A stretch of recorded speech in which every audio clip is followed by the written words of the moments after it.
Hello, this is Matthew Robert Payne. This is called The Liberty of the Spirit. You know, many years ago, 14 years ago, I used to drive a taxi, and I used to make a plan of every 4 hours earning $100 in takings, which means I got $50 in 4 hours. I used to make a goal of getting $100, start at 4 p.m.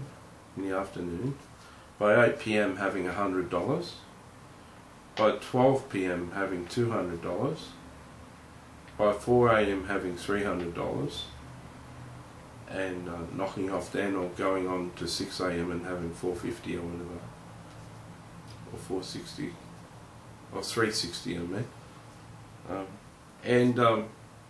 I would not let myself go to the toilet until I'd had my $100. So sometimes I could be holding myself from going to the toilet for an hour and a half till I'd reached my goal. I didn't reward myself with going to the toilet until I'd reached my goal. Now, to many of you, that would be called slavery. I enslaved myself to that goal. On the upside was I always got my goal, and I was more determined. I did hard and I pushed harder, I moved harder, and I earned more than most cab drivers because I had to go to the toilet. Some people see the commands of Jesus as stiff, hard commands. Hard. It's like not being able to go to the toilet. You can't do anything. You can't do what you like. That's terrible. That's slavery. Jesus said being a slave to righteousness is true liberty. Do you understand? Unless it causes some hardship, you're not in liberty. If you're going through hardship and it's hard, and you're doing what Jesus says, you're living in freedom. Okay? Poor people in the West can get looked after because rich people pay taxes. There's roads and sanitary and toilets and everything in the West because people who earn money pay taxes and the government provides it. Tax isn't fun to pay, but the benefits of paying taxes is schools and hospitals and roads and sanitary and people picking up your rubbish and sewers and water treatment plants and all sorts of things. And politicians. We're always going to have politicians. Okay, so liberty always has a cost. If you want freedom without paying a price, that's fairyland. Now Jesus bought our freedom by having his back ripped to shreds and then hanging on a cross. And then you refuse to obey him. You do. You refuse. I've got the right, I've got the freedom to do what I choose. No, you haven't. You're meant to be a slave to Jesus Christ. If you're not a slave to Jesus Christ, you're not part of him. If you put your hand to the plough and started doing things Jesus' way, and then suddenly it got too hard and took your hands off, you're not even worthy of him. The liberty of this Holy Spirit is obeying the Holy Spirit and being a bondservant. Now, a bondservant was a person who used to be a servant at a master's house. He sold himself to pay for some property or pay his family's debt. He sold himself into slavery, and he's like a servant, but he was a slave, right? Then he had to work, and for 7 years he worked, and then he paid off his debt. Then after 7 years, he's free to go back to his family. But some slaves were treated so well by the master, the food was so good, they enjoyed the work so much, that they wanted to be a slave for the rest of their life. They wanted to continue in that lifestyle the rest of their life. So what they did was, I think they had something put through their nose or an earring put on them. They become a bond servant.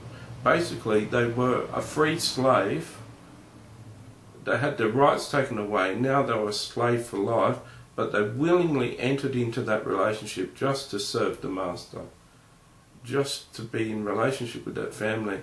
And they were almost treated as part of the family, and their family was looked after, their children were looked after, their grandchildren were looked after. That family always served that master. Now, that's what the Apostle Paul said he was. He was willingly entered into slavery to Jesus Christ. Now, if you don't do that, you're not living with the liberty of the Holy Spirit. If you've compromised and you don't obey Jesus, and you refuse to obey Jesus, and you don't become a slave to Jesus Christ, and you don't obey Him, freely choose to give your life away for drugs, you're not living in liberty. You're not living in freedom. If there's not a cost to your Christian life, and a hard cost, a painful cost, if it doesn't wreck your life, you're not carrying a cross. I'm afraid you haven't carried a cross, and you haven't been crucified to Christ. Now, many of you are watching this, and you're really interested in the liberty of the Spirit, and now you're not interested in what I've got to say.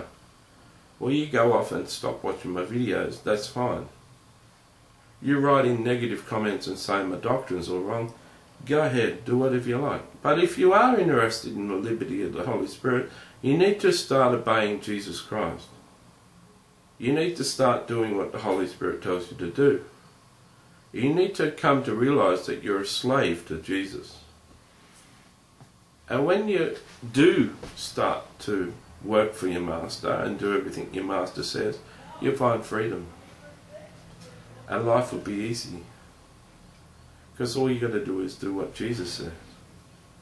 And you don't have to make tough decisions, because all the tough decisions are made. You just do. You just take orders. Life becomes very easy, very worry-free. That's the liberty of the Spirit. Where the Spirit is, there is liberty. There's freedom. There's freedom from all sorts of bondages. If the Holy Spirit had control of the West would be a lot different. If the Holy Spirit had control of the West, there'd be no poor East. There'd be no poverty in the East. The West would be looking after it.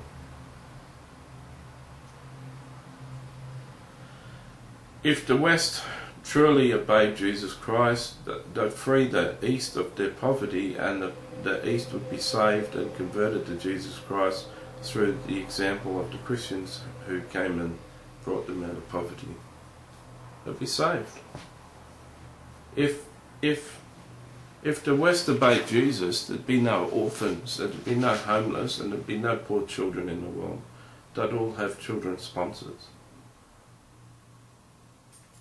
Everyone would have two children that they sponsor. If you had a heart, you'd do that. If you don't have a heart, you don't. It's that simple. That's the liberty of the Holy Spirit. Hope you enjoyed what I had to say. See you.